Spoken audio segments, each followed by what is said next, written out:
share the screen.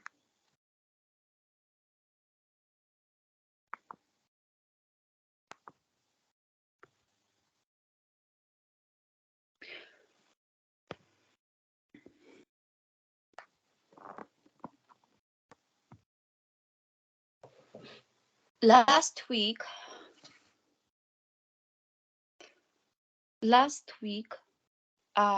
we discussed molecular mechanism of hormonal receptor action, and from last week we know that the most important step or stage of hormone action is hormone binding to the receptor. There are several types of the receptors which can be divided into two main groups: membrane-bound receptors and intracellular receptors. Most of the membrane-bound receptors act via different kind of protein kinases, which phosphorylate proteins within the cell, modulating the activity of proteins, enzymes, and therefore inducing the effect characteristic for the hormone. In case of intracellular receptors, the situation is a bit different because the hormones that bind to intracellular receptors modify gene expression. Therefore, they have a great impact on protein synthesis, and therefore they modulate the function of the cell. So, for example, the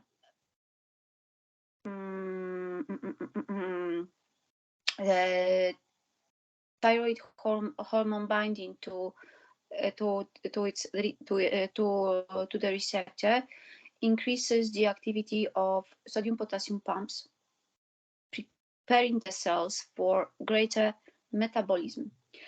Also, in case of thyroid hormones, thyroid hormone binding to receptor increases the synthesis of all enzymes which take part, for example, in lipolysis, proteolysis, and also glucolysis.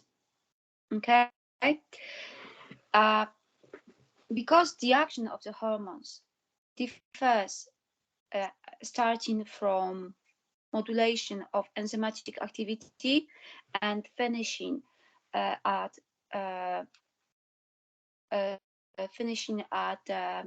synthesis of new proteins. Their action and their effects are crucial for the cells.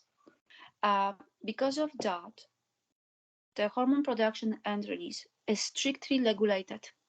There are basically three mechanisms which are responsible for a hormone production and release regulation.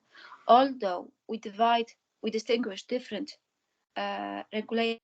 regulatory mechanisms, they all work together, supporting each other, therefore providing a better regulatory system for each of the hormone. As you can see on this graph, there are three different types of regulation: neural control, metabolic control, and hormonal control. Let's start with a neural control. In case of neural control, the activation of central nervous system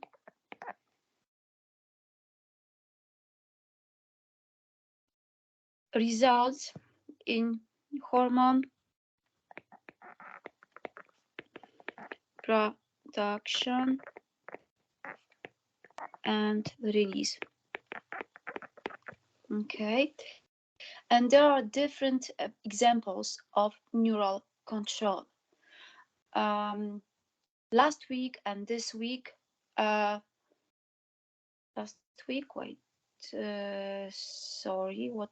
Last week? No, it was 2 weeks ago. During renal physiology, you examined the effect of different hormones on urine production. One of these hormones is antidiuretic hormone, ADH. ADH. As you all know, as you all know, the most potent stimulatory factor for ADH is increased osmotic pressure of plasma and decreased blood volume and pressure. Let's start with osmotic pressure. So, in case of increased osmotic pressure, the osmodetectors, which are located within the hypothalamus, change their shape.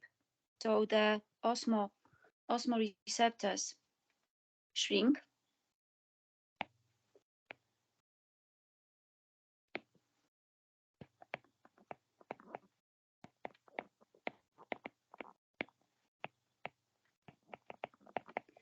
Which increases the frequency of action potentials generated by osmoreceptors. This increased electrical activity increases the production and release of antidiuretic hormone production. Again, let me remind you, production in hypothalamus and secretion from the posterior pituitary gland.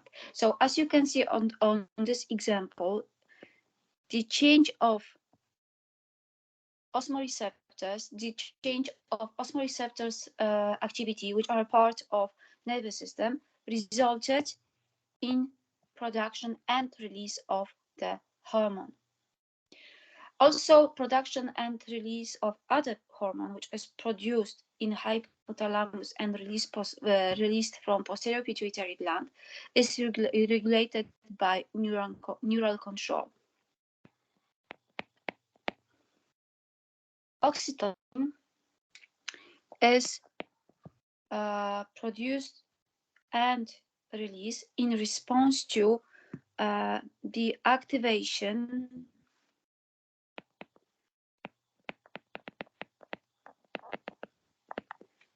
of mechanoreceptors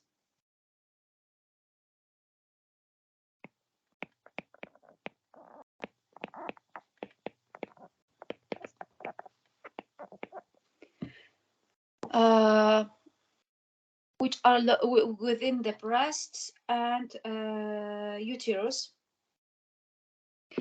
This increased electrical information is sent to hypothalamus, and therefore oxytocin is produced in hypothalamus and then released from the posterior pituitary gland. And finally, the most common example of neural control is the impact of stress factors like exercise on the activity of sympathetic nervous system, which results in production and release epinephrine and norepinephrine, not only from the nerve endings, but also from the adrenal medulla. Now let's talk for a moment about the about metabolic control. In general, we may say that the metabolic control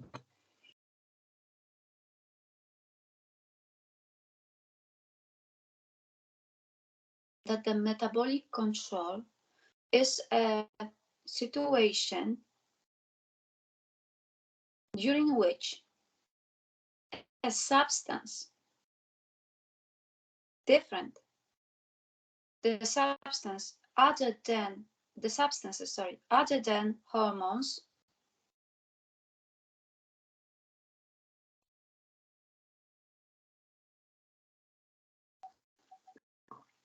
regulate production and release of hormones.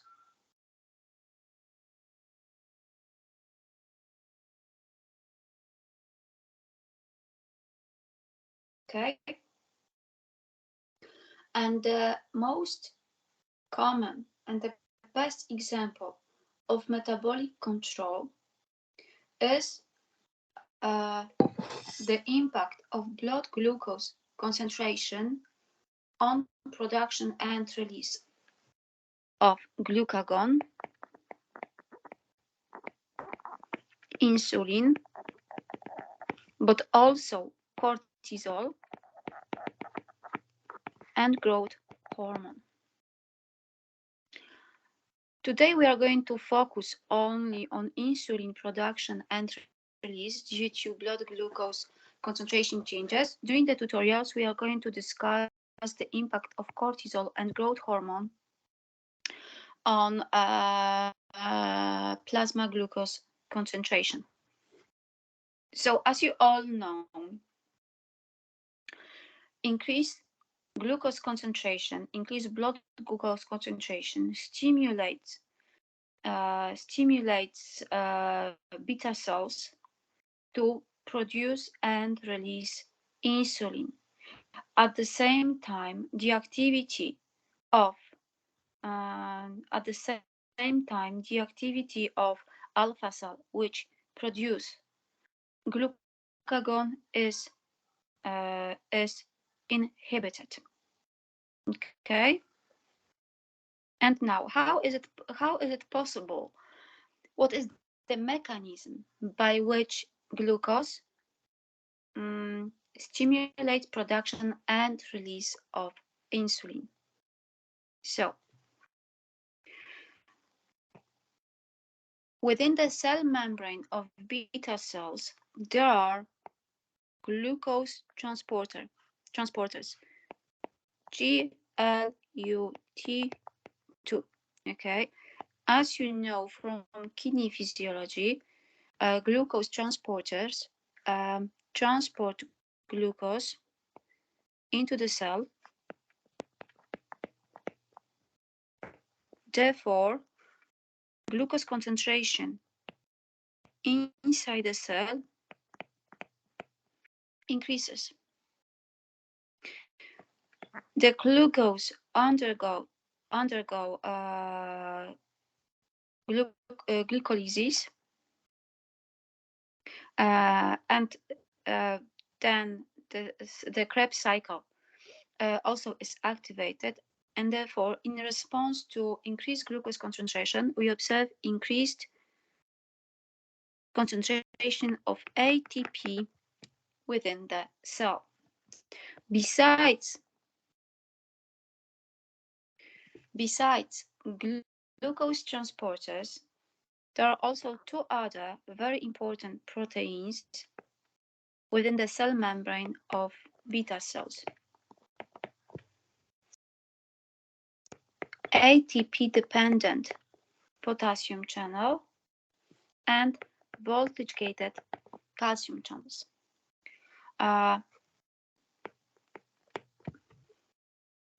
ATP molecules bind to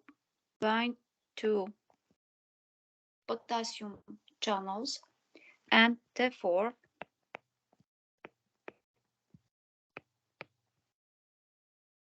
the potassium channel, ATP-dependent channels, close, which blocks the outflux of potassium ions from the cell. Because of that, there is an accumulation of potassium ions inside the cell, which leads to depolarization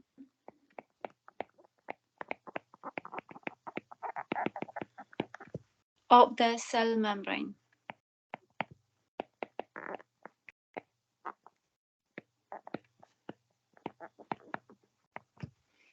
Depolarization of the cell membrane activates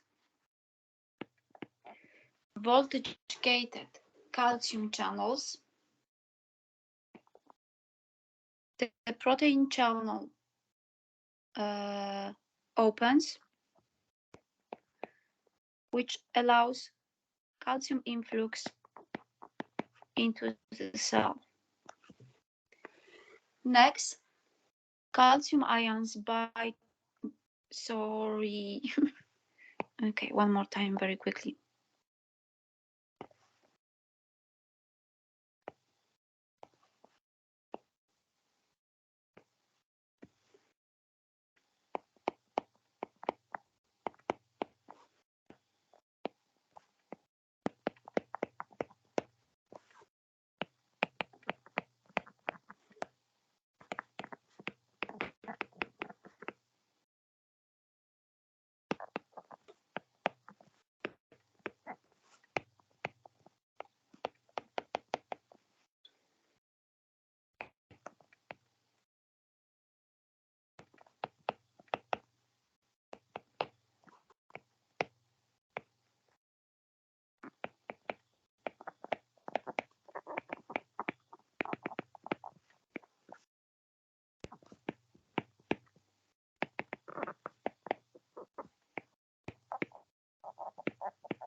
Okay, so there is activation of calcium voltage gated channels, and the channel opens, and therefore there is a calcium influx into the cell. Okay, so now calcium ions bind to snare proteins, and therefore the calcium influx into the cell is responsible for the exocytosis of insulin from the beta cell. The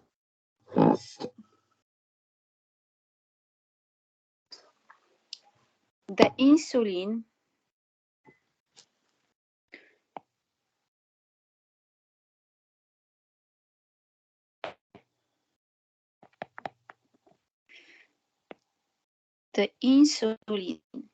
which is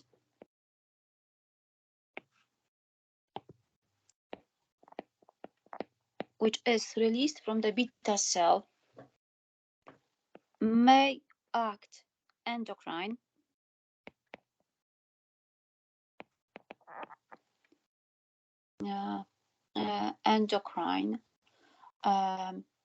mainly on liver, and also can act paracrine, inhibiting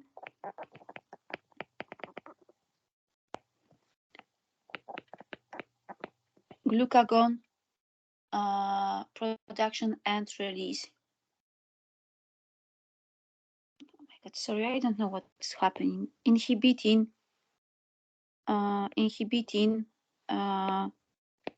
glucagon production and release from the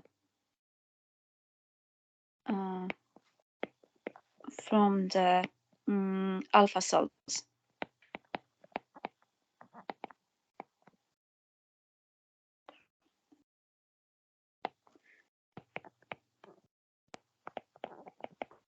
So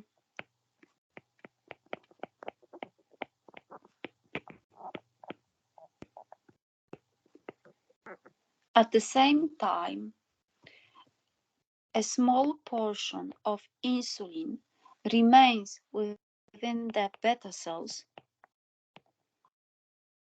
and bind to the intracellular receptor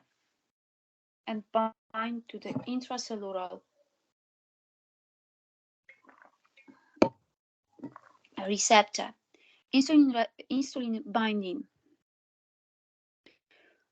to the intracellular receptor inhibits insulin production and release by the means of negative feedback.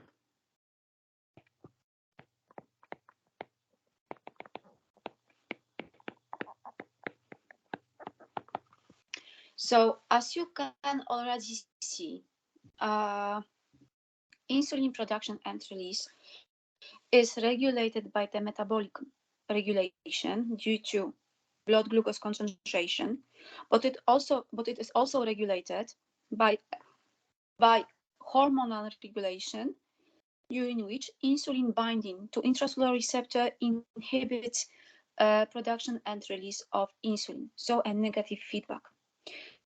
Also, as you will find out in a moment, insulin production and release is regulated by neural mechanism. Not only insulin can act via paracrine way, also glucagon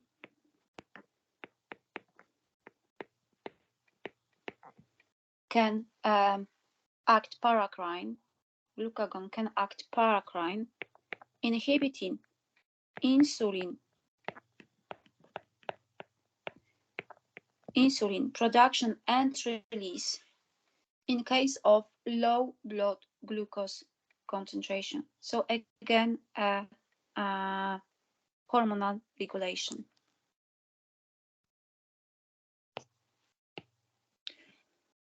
Okay. All excretory glands in our body are innervated by autonomic nervous system. Therefore, the neural control will regulate the production and release of all hormones from endocrine glands. As you can see on this graph,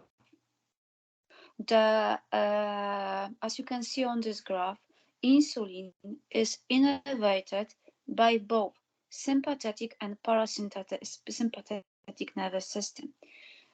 Sympathetic nervous system, orange lines, and parasympathetic nervous system, blue lines. Looking closer into the innervation and effect of both sympathetic and parasympathetic nervous system, we may see that sympathetic and parasympathetic nervous system affects both production and release of insulin and glucagon. Okay, in case of alpha cells, the impact of parasympathetic nervous system is greater compared to the impact of sympathetic nervous system. In case of beta cells, both sympathetic and parasympathetic nervous system regulate insulin production and release in the same proportion. So both have the same impact, equal impact, maybe not the same, but equal impact of endocrine activity of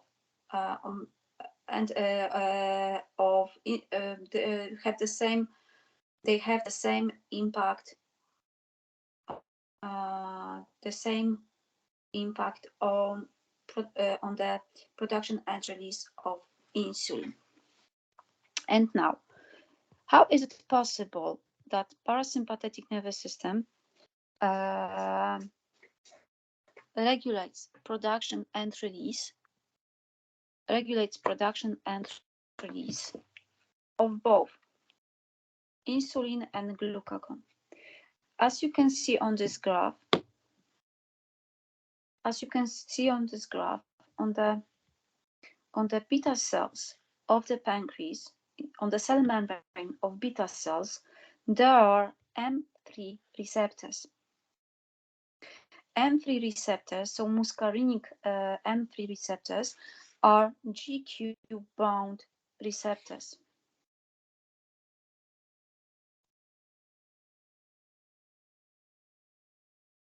So once the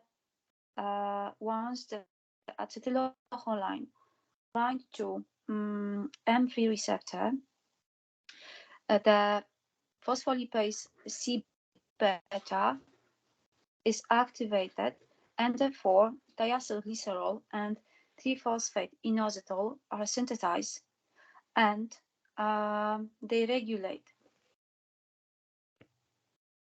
calcium metabolism and the activity of protein kinase C. Because of IP3 binding to ryanodine receptors, the intracellular concentration the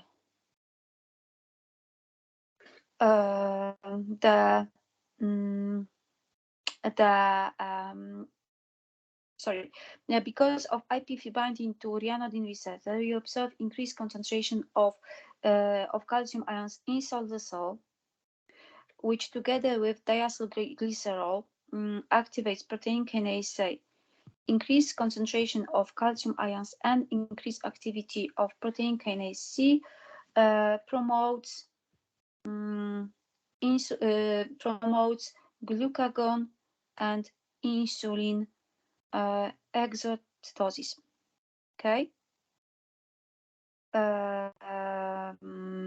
In case of insulin, acetylcholine binding to muscarinic receptors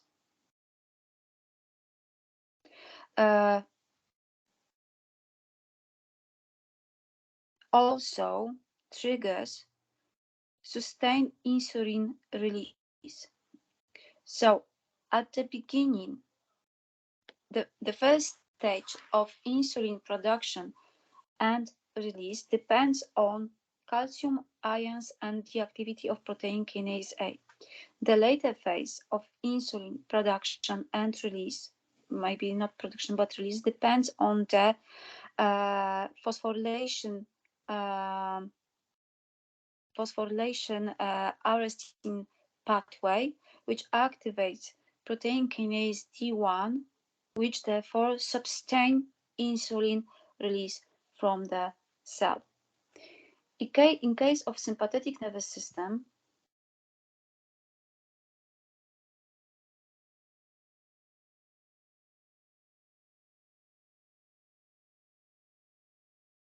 in case of sympathetic nervous system,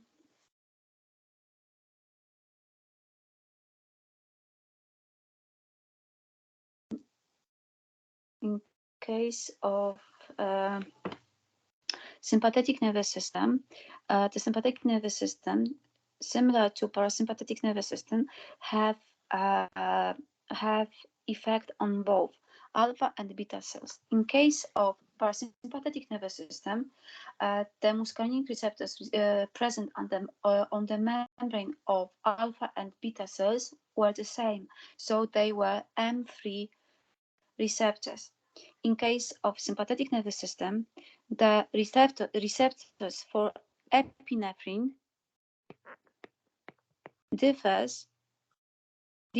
among pancreas cells.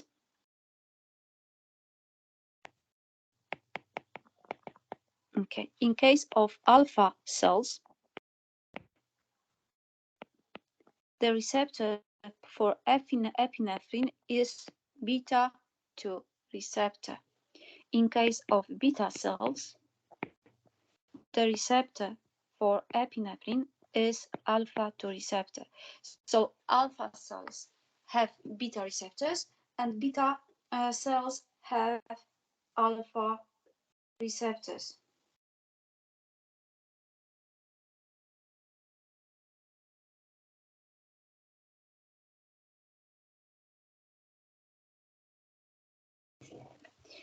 And beta 2 receptor is GS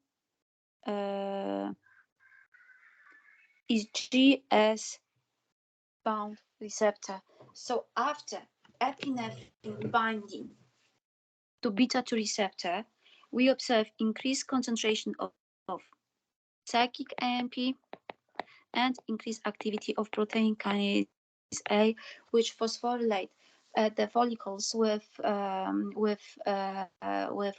glucagon, and therefore this phosphorylation support glucagon release from alpha cell. Okay, in case of beta cells, the alpha 2 receptor is bound to GI protein. Due to due to epinephrine binding to GI protein. As we all know, the concentration of cyclic AMP in the cell decreases, as well as the activity of protein kinase A. Because of the lack of phosphorylation, the exocytosis of insulin is inhibited, so the insulin release from beta cell is blocked. Okay, so as you can see, sympathetic nervous system promotes glucagon production and release and inhibits insulin uh, production and release.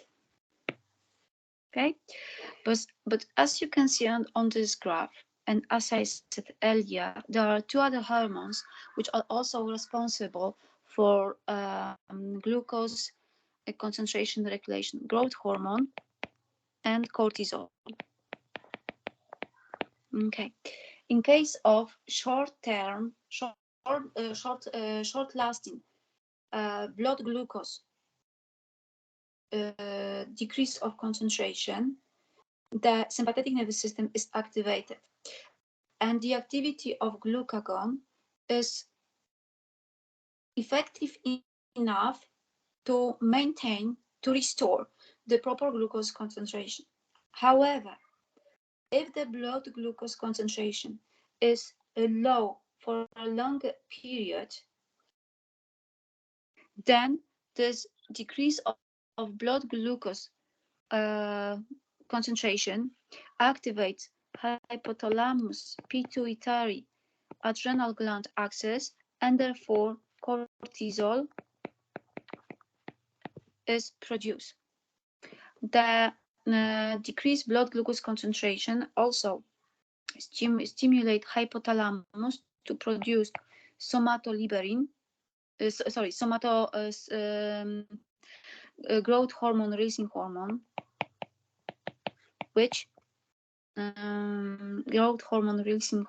which stimulates anterior pituitary gland to produce growth hormone. So in case of long-lasting decrease of blood glucose concentration, glucagon is insufficient to maintain and restore and maintain the proper glucose concentration. Therefore, cortisol and growth hormone are synthesized and released. Cortisol is a glucocorticosteroid which is produced and released by adrenal cortex. The main action of cortisol, besides increasing blood glucose concentration, is the effect on immune system. Cortisol has a very potent anti-inflammatory action. So it suppresses the activity of immune system. That's why different derivatives of cortisol, like hydrocortisol or dexamethasone, are given to limit, are subscribed for a patients to limit inflammatory response in case of autoimmune disease, in case of acute allergic response, and even in patients with cancers, for example, to decrease intracranial pressure. So this is a beneficial aspect of cortisol action. However, in case of low blood glucose concentration, this anti-inflammatory action of cortisol, the immunosuppressing activity of cortisol, can lead to decrease activity of the immune system.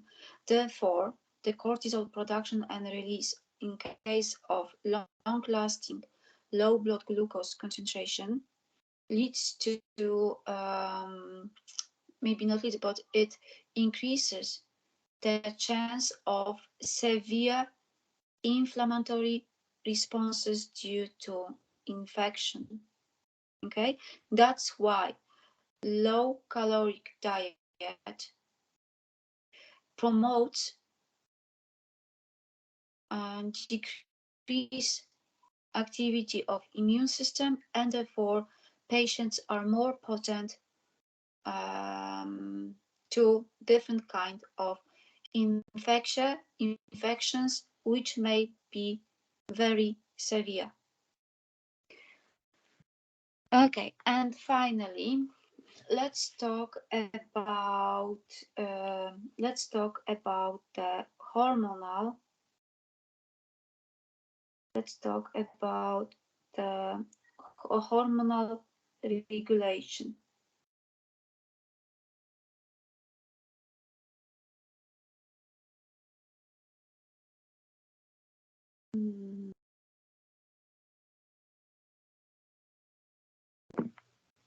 In case of hormonal control, hormones regulate hormone regulates production and release of the hormone. So far we discussed many examples of hormonal regulation. We said that high insulin concentration or the release of insulin by the beta cell inhibits the production and release of glucagon. Also, glucagon production and release inhibits production and release of insulin. Okay, this is an example of hormonal control. We also talked about the oxytocin. We also talked about the deoxytocin, and I told you that oxytocin is produced and released in response to stimulation of mechanoreceptors within the uterus and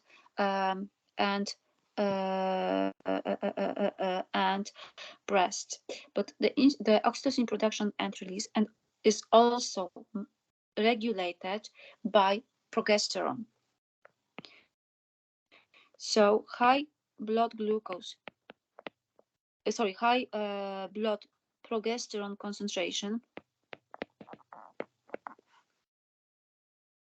inhibits the production and release of oxytocin. And this mechanism, so the inhibition of oxytocin production and release by progesterone, is the main regulatory mechanism which inhibits oxytocin production and release. Is the most important mechanism during pregnancy. So during pregnancy, there is a very high progesterone concentration which inhibits oxytocin production and release, and therefore it prevents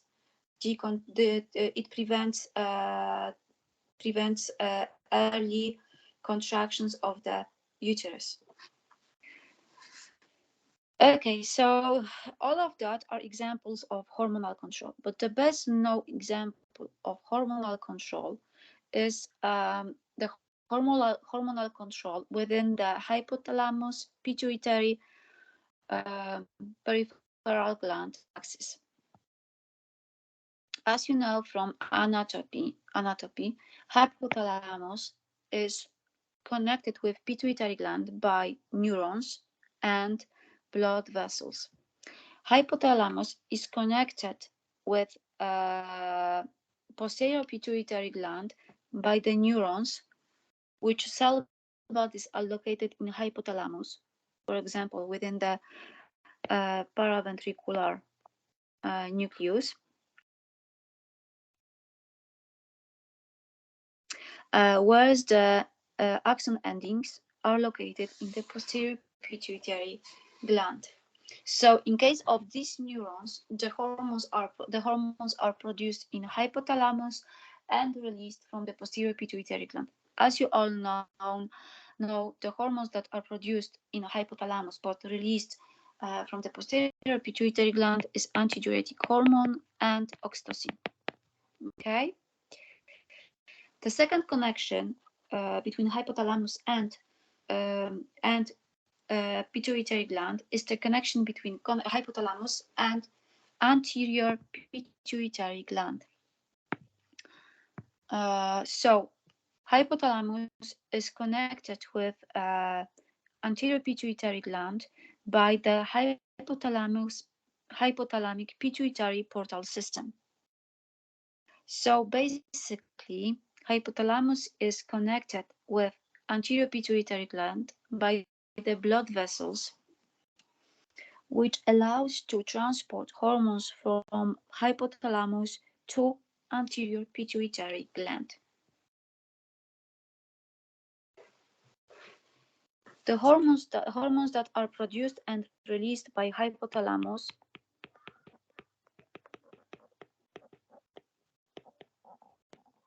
that are produced and released by the hypothalamus are called, sorry, not this,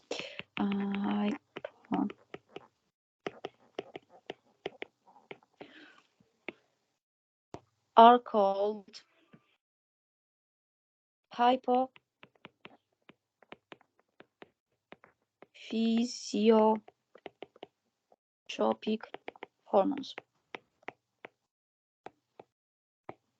Okay, hypophysiotropic hormones, which are transported by the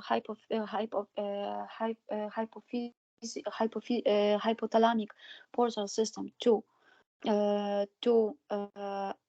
anterior pituitary gland and regulate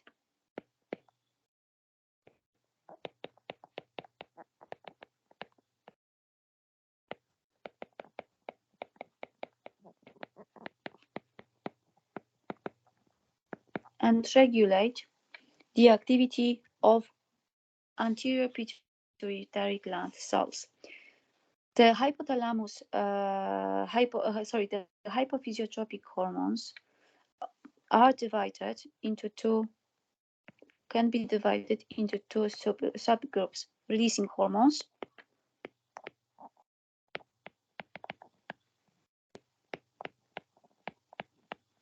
and inhibiting hormones.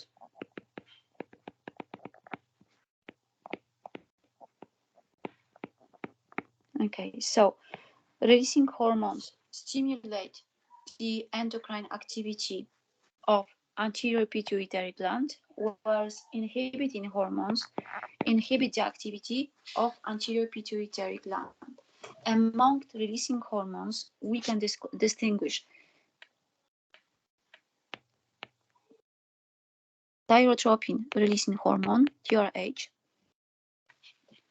corticotropin releasing hormone, CRH, gonadotropin releasing hormone, GnRH,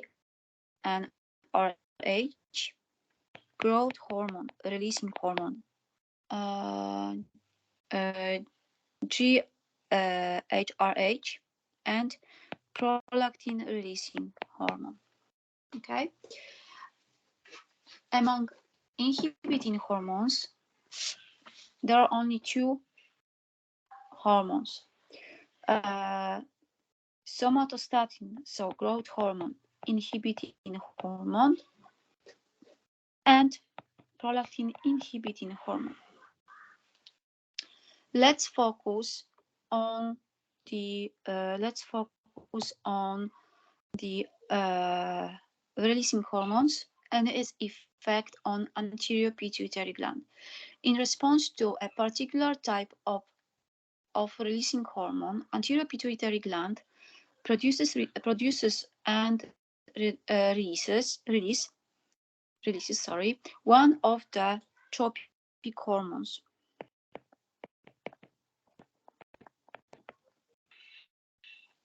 So without H, tropic hormones. Tropic hormones. In response to TRH, anterior pituitary gland, produces and releases TSH, thyrotropic hormone, in response to corticotropin releasing hormone. Anterior pituitary gland produces and releases adrenocorticotropic hormone. In response to gonadotropin releasing hormone, anterior pituitary gland can produce one of the hormones, like folliculotropic hormone or luteinizing hormone. In response to growth hormone releasing hormone, growth hormone is produced and released. And in response to prolactin releasing hormone, prolactin is produced and released. So when we talk about the action of tropic hormones, we can obviously see that growth hormone and prolactin have peripheral action. So growth hormones stimulate production of insulin-like growth factor, promotes growth, differentiation, increases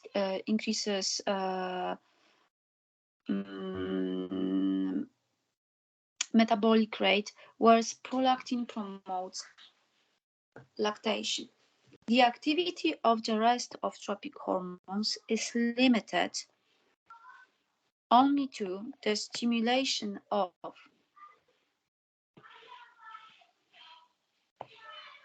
peripheral glands,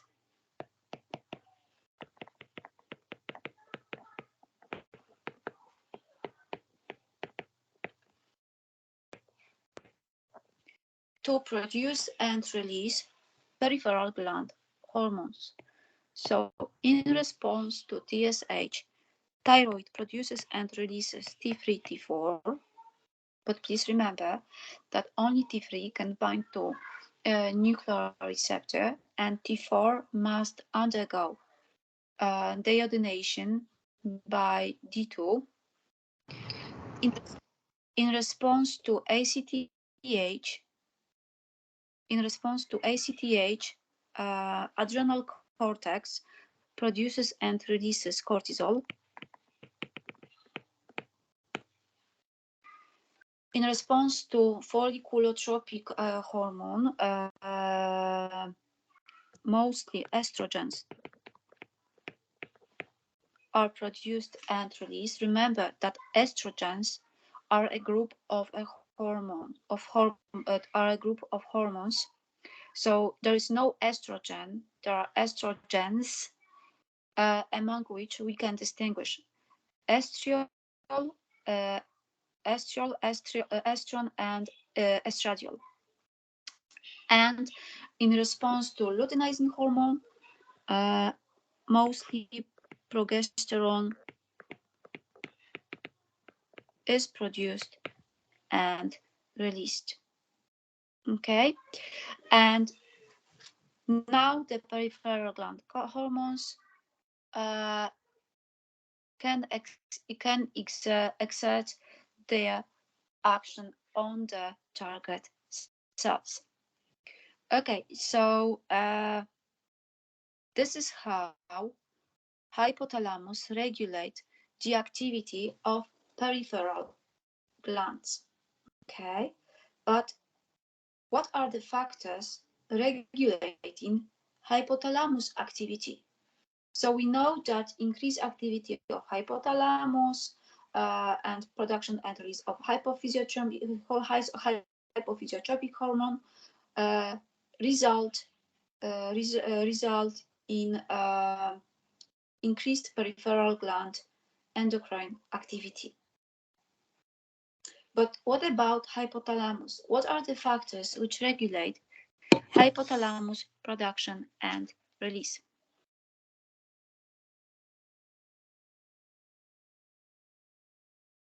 Okay, basically, we can distinguish three main factors regulating the activity of hypothalamus. First of all,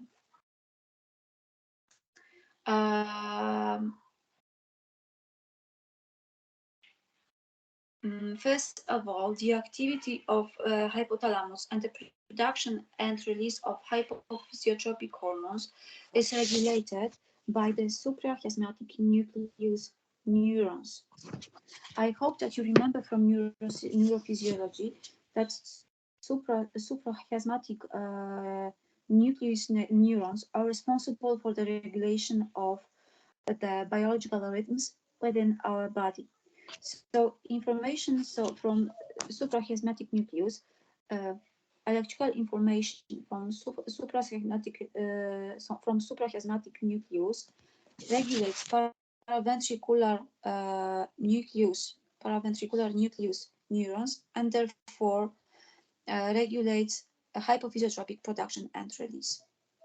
The activity of suprachiasmatic nucleus neurons can be regulated by, for example, light or stress factors.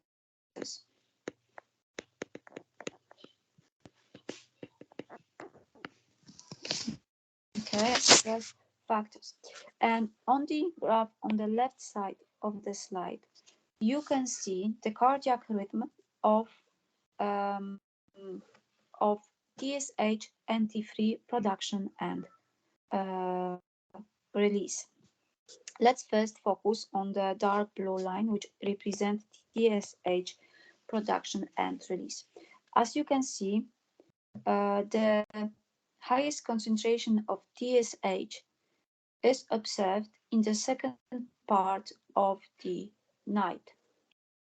Okay, so between 12 p.m. and 4 a.m.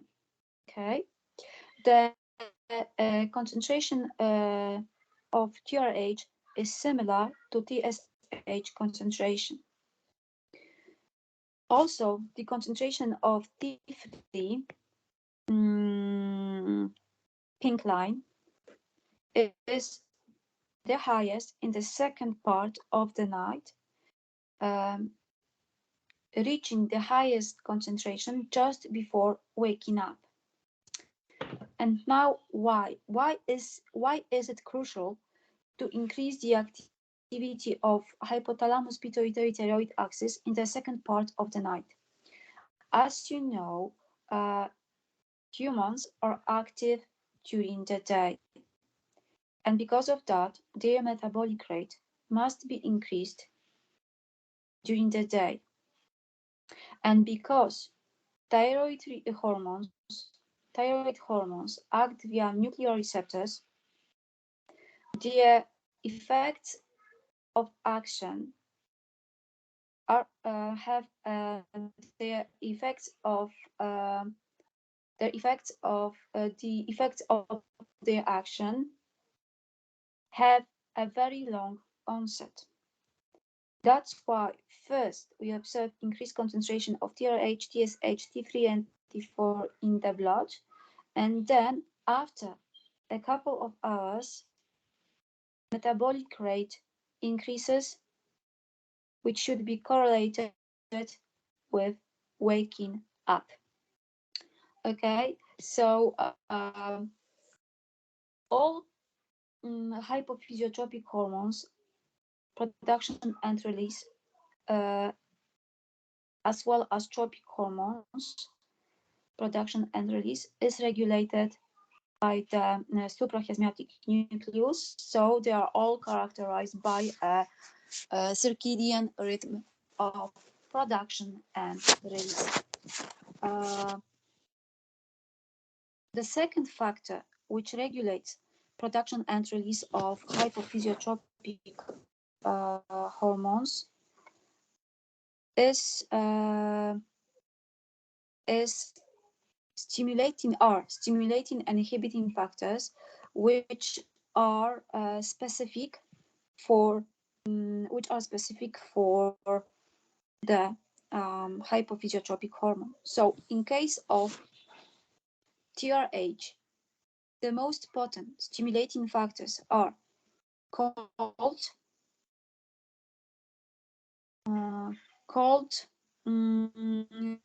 emotional stress, and sometimes high blood glucose concentration. Okay, and finally, the last stimulating factor is low concentration of peripheral gland hormones. So let's talk a bit. Let's continue discussing hypothalamus pituitary thyroid gland axis.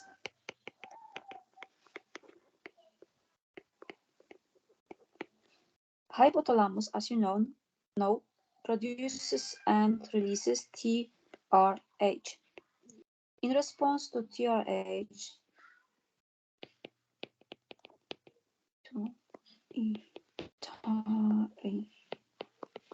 pituitary gland produces and releases TSH, and in response to TSH, thyroid produces and releases T3 and T4.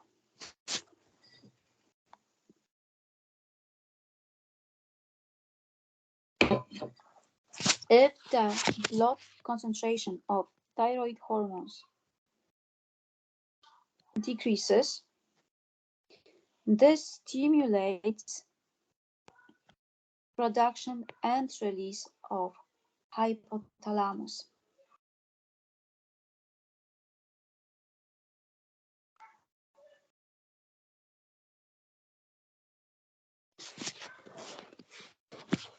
Besides the stimulating factors, and also besides the effect of hypophysiotropic hormones on tropic hormone production and release, as well as the impact of tropic hormones on the production and release of peripheral gland hormones, the activity of hypothalamus, anterior pituitary gland, peripheral gland axis is regulated by the feedback loops.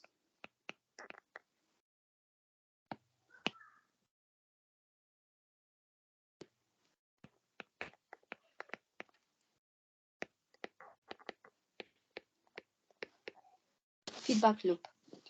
So let's start with the definition of a feedback loop. In case of hormones, a feedback loop is a situation during which a hormone regulates its own production and release, directly or indirectly. In case of negative feedback loop, increased concentration of the hormone directly or indirectly inhibits hormone production and release. In case of positive feedback, increased concentration of the hormone stimulates the hormone production and release. As I said, within hypothalamus,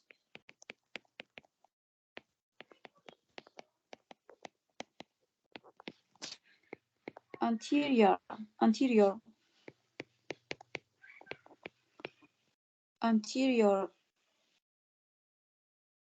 pituitary gland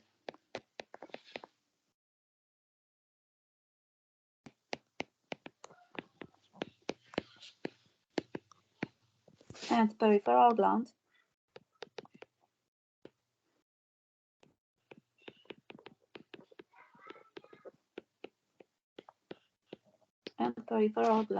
there are three feedback loops. The first feedback loop connects peripheral gland with hypothalamus, and it is so-called long loop.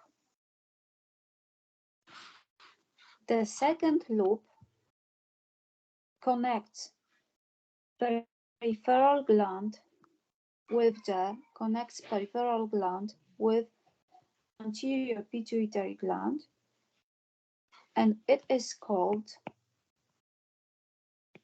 sorry, in Polish krótka, but in English short loop.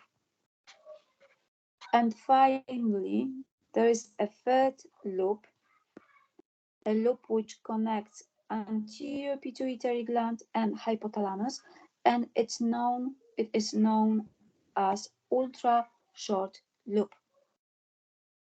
In most of the cases, the feedback loops are the negative feedback loops. There's only one example when the feedback loops are a positive feedback loops, but we'll talk about it in a moment. So in general, we may assume that feedback loops are negative feedback loops, but there is one exception from it. And now, let's talk about the loops. So, as I said earlier, the long loop connects peripheral gland with hypothalamus. So, high concentration of peripheral gland hormone by the long loop inhibits production and release of releasing hormone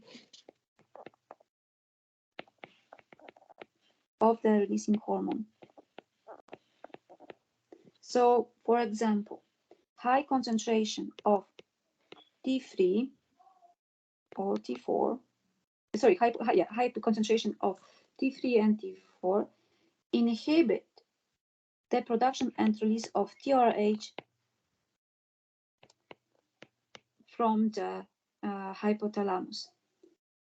Because TRH production and release is limited, TSH is not produced by anterior pituitary gland, and therefore the production of T3 and T4 is also reduced. Okay. The high concentration of peripheral gland hormone not only activates the long loop, but also it activates the short loop. So high blood concentration of peripheral gland hormone inhibits the production and release of specific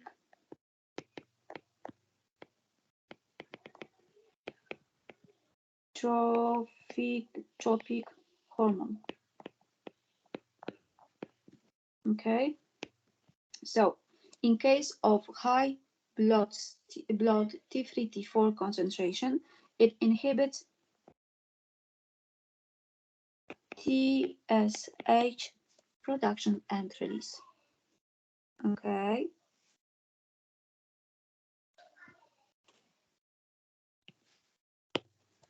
In physiological conditions,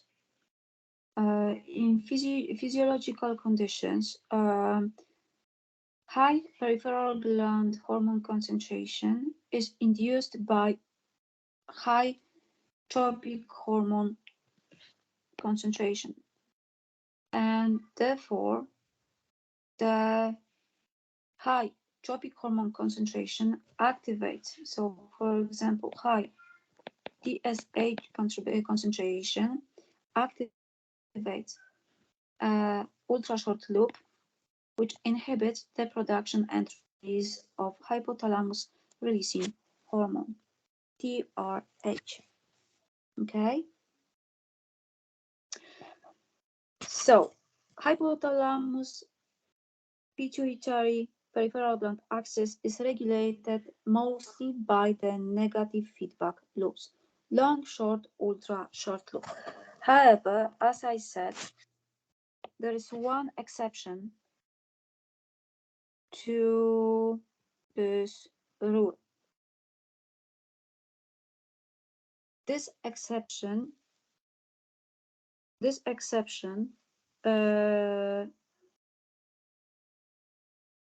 this exception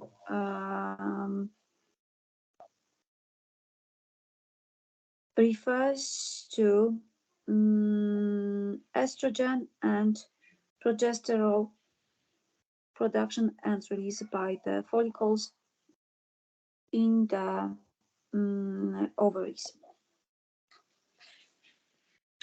So I hope that you know that there are 3 phases of menstrual cycle, ovarian menstrual cycle, the follicular phase, ovulation, and luteal phase.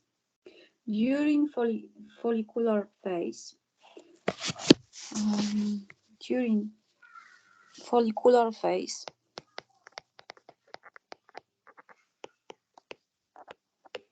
during follicular phase, hypothalamus produces and releases gonadotropin releasing hormones at the beginning of the follicular phase. So at the beginning of the menstruation of the bleeding, low progesterone concentration stimulates hypothalamus to produce gonadotropin releasing hormone. This stimulates anterior pituitary gland to produce and release folliculotropin releasing hormone. Folliculotropin releasing hormone stimulates mainly estrogens production and release, and production and release of small amounts of progesterone, but mainly estrogens.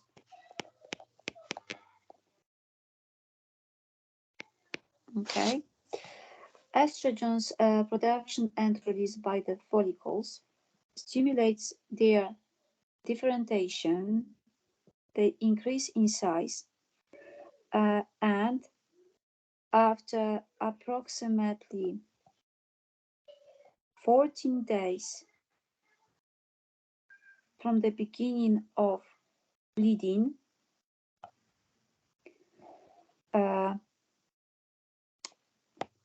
high estrogen and progesterone concentration stop inhibiting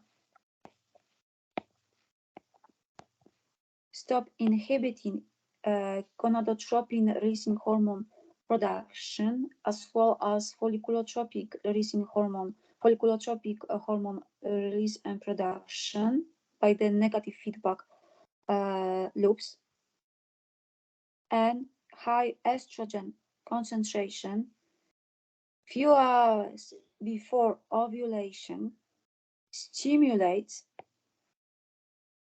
gonadotropin releasing hormone production and release.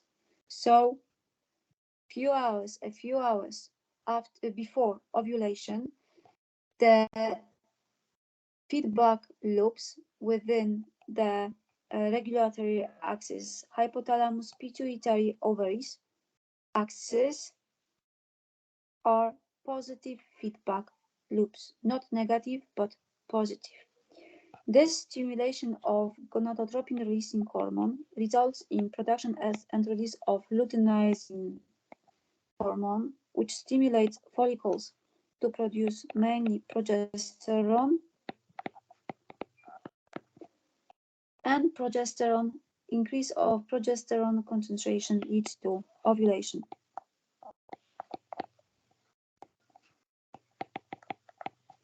So as you can see, positive feedback is also possible in the hypothalamus pituitary peripheral gland axis.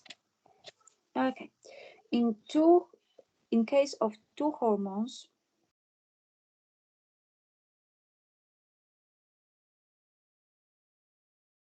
in case of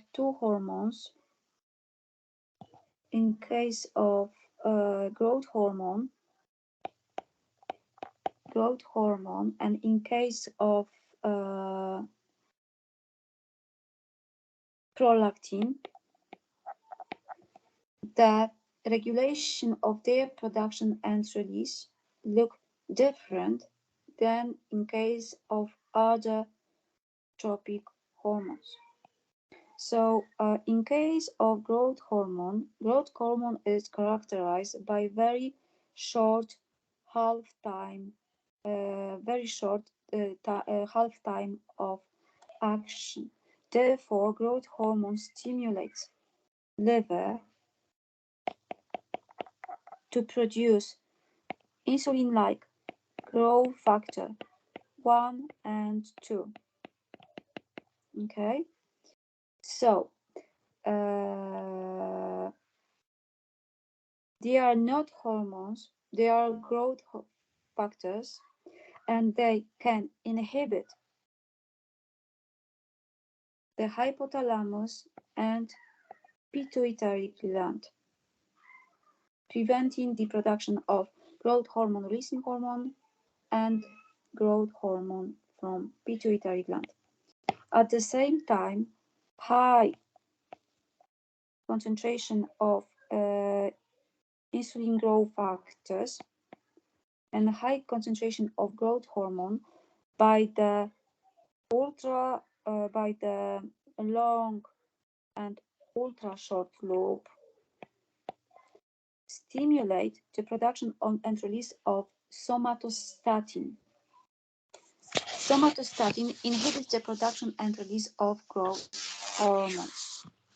In case of prolactin, hypothalamus produces and releases prolactin releasing hormone, which stimulates prolactin production and release. High concentration of prolactin by the ultra-short loop inhibits the production of prolactin releasing hormone, and it also stimulates the production and release of prolactin inhibiting hormones. Although the high concentration of prolactin stimulates the production of a hormone, so prolactin inhibiting hormone, it is still a negative feedback loop because high concentration of prolactin by stimulating production and release of prolactin inhibiting hormone inhibits its own production and release.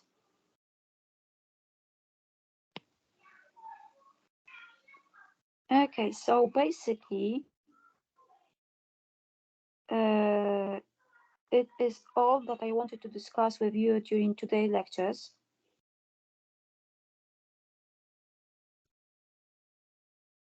Okay, so do you have any questions regarding today's lecture?